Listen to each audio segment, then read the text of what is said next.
From Mckinsey Company, Mr. Dominic Barton. I want to spend a brief bit of time on these forces. There are 5 big forces out in the world today that we think any one of which will mean significant change over the next 15 to 20 years. And I'm just going to bang through these. The first is just the rise of the emerging markets. And one way to try and describe this is if we were to flatten the Earth and try and balance it, and where the GDP center of gravity was, back in the year 0, it was somewhere north of Afghanistan. That's where the weight of the world was. And over roughly a 2,000-year period, it moved towards Iceland with the rise of the US and so forth. And then what's been happening, if we put the slide back up, is over the last 50 years, it's been shifting back very quickly. And I think the important thing here is the speed with which it's shifting back to where we were in the year 0. And I think there's a lot that we can learn about the future in terms of economic balance of power by looking into the past. Some of the fastest trading routes in the world today are the trading routes that were the most important 1,000 years ago, the Silk Road between the Middle East and China and so forth. So that's been the shift that's occurring. It's going to happen within a 15 to 20-year time frame, and it's largely driven by urbanization. Every week in the world, about 1.3 million people move from a rural area to a city. In China, it's about 350,000 people a week. And what that means in terms of numbers is that we're going to see roughly 2.2 billion new middle-class consumers coming into the world over the next 15 to 20 years. That's about 1,000 times what the last industrial revolution was. So we've never seen this scale of change in our history as humans. It's 1,000 times bigger, and it's happening now. It's not something that's out in 2050. So all organizations have to think about this. Governments have to think about where they're going to be, where their consulates are going to be, where their trade relations are going to be in that context. Cities are going to matter much more. We actually think cities are going to matter more than countries. So when we look at China, we don't think about China as China. We think about it as 22 clusters of cities. It's almost like 22 different countries in terms of how people behave. But when you look at the large cities in the world and what the cities will be like over the next 15 years, most of us won't recognize the names of it. It's what we learned in school. We don't even understand where these cities are, and they're growing very, very, very quickly.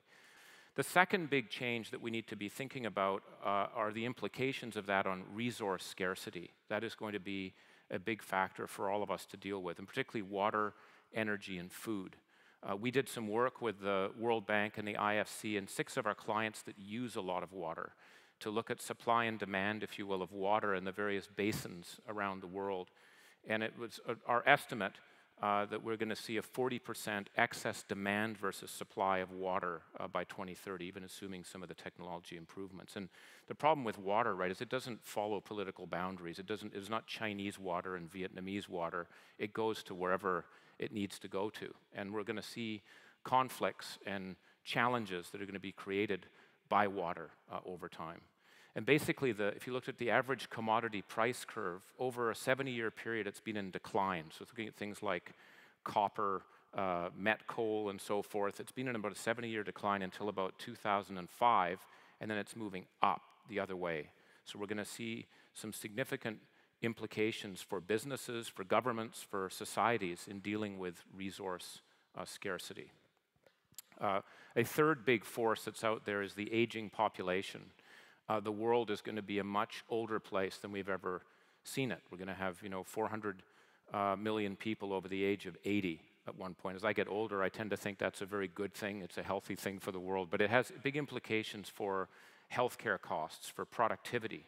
When you think back, the pension program that was put in place in the UK in 1947, which was a 60-year pension, the average life expectancy of a Brit at that point was 61 and a half years old.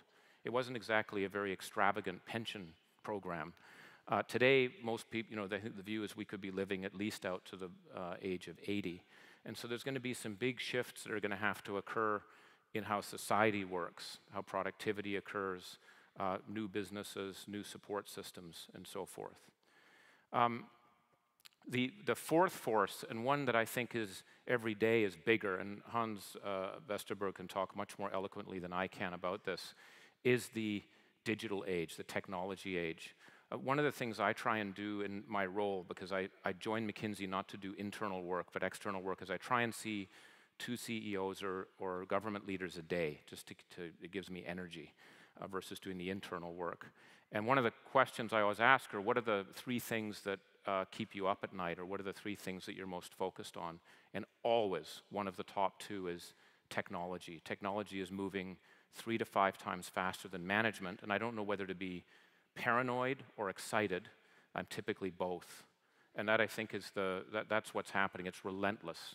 And again, we are in this digital age, which I think is going to have profound implications for business models for all of us in how we work.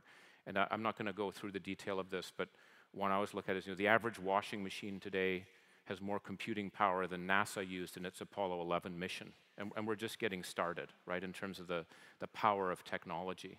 I'm an optimist, by the way, about all these forces. I really think the 21st century is going to be amazing for humankind, though I always think about one of my Chinese clients' comments, which was, I also think the 21st century will be amazing for humankind if we get through the first 30 years in what we're doing, because of the volatility and the changes that are going on.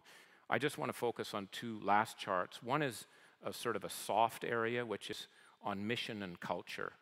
And I don't think we pay enough attention to the softer elements in organizations, which are harder to build. They take longer to put in place. And I think the mission of the institution and the culture are critical for organizations to be able to move forward. And why is that the case? I think a mission, having a broad, noble, aspirational mission, is essential for attracting people with a strong sense of purpose, for talent. Talent wants to come to a place with a higher cause. I think it does provide the inspiration, and it also ensures the organization keeps up. So when Procter & Gamble says that our mission is to make mothers' lives better, they're not focused just on diapers or on Tide or a particular area. It gives them a broad lens to look at it.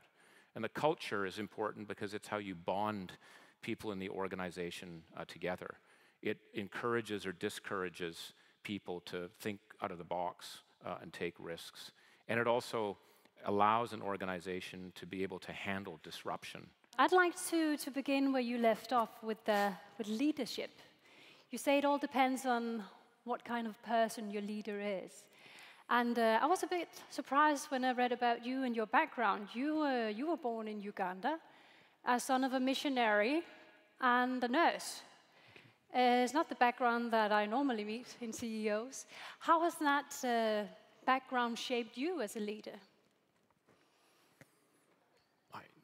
I'm not very good about trying to figure out myself on things, but I think probably a couple of things. I think living in a different, multicultural, living in a different world, if you will, and then maybe parents who are more in the service side of things, helping other people. That kind of gets into your blood. So I think it's sort of living in very different environments and a sort of service mentality. I think hopefully some of that's gone into the blood system. Some would say that the society you really belong to is Mckinsey Company. You're in charge now, but it certainly hasn't been let's say, walk in the park for you. Mm-hmm. You had to struggle. I think it took 3 attempts for you to become partner, yeah. But you stayed put. Why are you so dedicated to McKinsey? Well, I remember the time my wife thought I was an idiot for doing this, but I think I really believe in the mission in a sense. I think I love the people and kind of the mission of the organization to have impact, and I saw the work. I liked the work. I actually thought I could do the work, but I got frustrated in the process. But there was always that notion of I love the mission. I'd love to figure out a way to stay. I had to make some changes. And the shareholder council approved as well, and you pushed for more change. I think you introduced electronic back channels to tell about misbehaviors and so forth. Some of it made quite a stir. But how did you convince top from bottom that if we want to be McKinsey based on trust and value, this is necessary? How did you convince them? Well, I had the simple thing.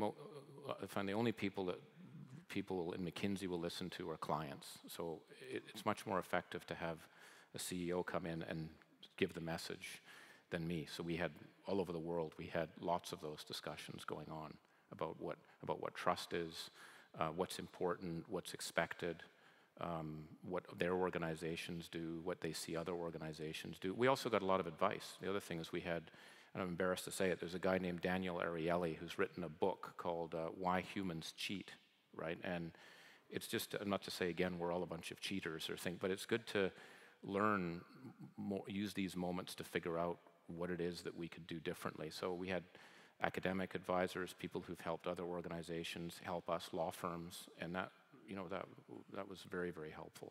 So no matter the change, what is, in your opinion, absolutely pivotal as a leader when you're thinking about introducing change? Well, I think, I mean, I don't know if I changed the culture. I hope what I did was strengthen a culture we had or modernize it. I think it's the same, but we modernized it. The part I'm most excited about is trying to take our own medicine on innovation, right? And that's where, you know, why does every opportunity or problem for a client take a project manager and 2 associates 3 months? It seems that every problem on earth takes that. And I'm just going, this can't be the modern age. And so we did a major strategy on us. And we've now got a whole new set of delivery models in terms of how we interact with clients. So roughly about 10% of our work today didn't exist, you know, a year and a half ago to try, and I think it should be higher. But what I realized in that is if you want to do that, I think you need 2 things to drive it. One is energy. It takes an immense amount of energy because in an organization like ours, which I think should like change, because that's what we're telling our clients, they're quite resistant. And so you have to keep pushing and opening up more opportunities and protecting initiatives that are going on. It's energy, and the other one's courage, because you get a lot of comments too. People say, Dom, you do this, you'll be out of here. I mean, people just won't put up with this stuff. You know, they just won't do it. You can't, be careful, you're taking a risk, don't do that. It's all the kind of you get a lot of people telling you the downsides. My view was, I'd rather go for it and go out in flames than just preside. And finally, what is the best advice someone ever gave you? To believe in your instinct. If you believe in that instinct is a muscle, and that means it's a very non-McKinsey or management you know, we're trying to quantify everything. At some point, I remember it was a mentor of mine, a Chinese mentor, Sun Yan, who said, instinct is a muscle, and you can practice it, and it's an intuition, it's a view, because you're going to find, this is just when I was an associate failing to be a partner, he said there are going to be times when you're not able to analyze things, you will not have time, and you can't even quantify it, and you're going to have to use your instinct, and it's a muscle. So before you do your analysis, every time you do it, try and think what you think the answer will be, then try and test it. So that I've never forgotten that, the instinct. I don't know why I'm thinking it's like the stomach. But that's an important muscle.